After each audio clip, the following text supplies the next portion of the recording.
ठाकरे बंधूंच्या मनोमिलनासाठी नातेवाईकांचे प्रयत्न सुरू असल्याची माहिती। महापालिका निवडणुकीआधी दोघांना एकत्र आणण्याचे प्रयत्न।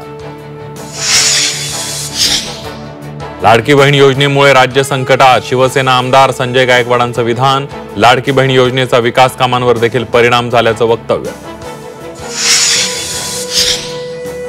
शेतकरी कर्जमाफी आणि दिव्यांगांच्या विविध मागण्यांसाठी बच्चू कडू आक्रमक। अमरावतीमध्ये आमरण उपोषण सुरू।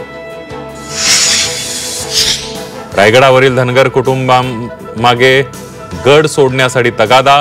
केंद्रीय पुरातत्व विभागाने बजावल्या नोटिसा। धनगर कुटुंबियांचे रोहियो मंत्री भरत गोगावलेंना गारहाण। आषाढी एकादशी निमित्त शेगावातून संत गजानन महाराजांची पालखी पंढरपूरकडे प्रस्थान। वाशिममध्ये पालखीचं उत्साहात आगमन।